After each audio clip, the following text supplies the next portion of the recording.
印尼居港慈济基金会在 BTC 商场举办了为期3天的慈善周活动。通过举办义卖会，所有销售收入将用于建设居港慈济基金会的社会服务大楼。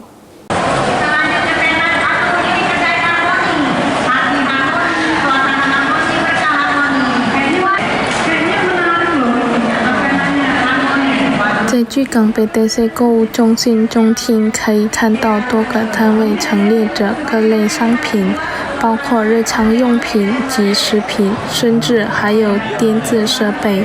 这项活动是由居港慈济基金会于7月25日至27日举办的慈善周的一部分。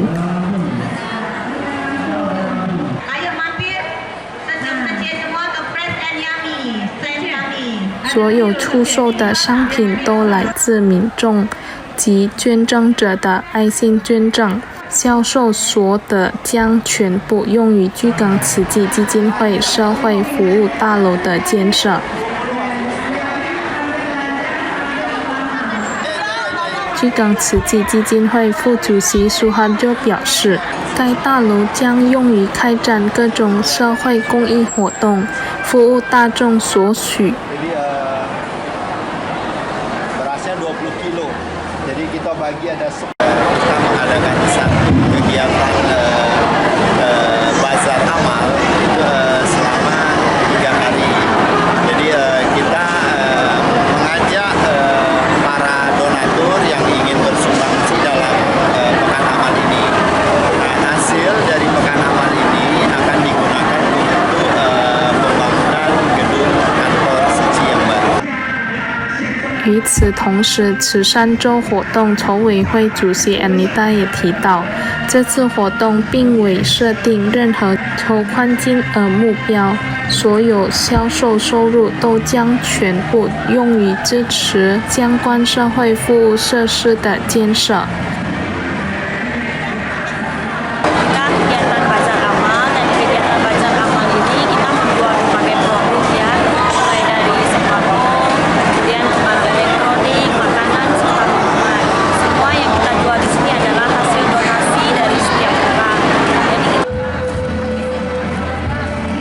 此外，不少市民也积极参与，例如打发先生，原本只是路过，但最终也深入了解了慈善周的宗旨和意义。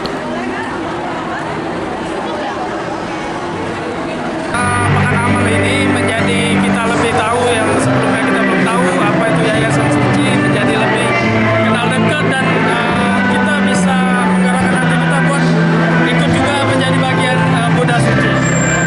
Apa yang membuat Mas datang ke acara pada hari ini, Mas? Saya lihat sih sebenarnya nggak sengaja ya lewat sini. Terus saya penasaran apa isi dalamnya. Kemudian saya tanya-tanya orang sekitar, orang yang menjadi relawan di sini. Ternyata ini program dari Buddha Suci ini lumayan bagus. 慈善周活动被认为是市民间施济协作的一种体现。大家通过简单的方式，比如购买捐赠商品，就能为人道主义目标尽一份心力。Hafid Zainul, PAL TV。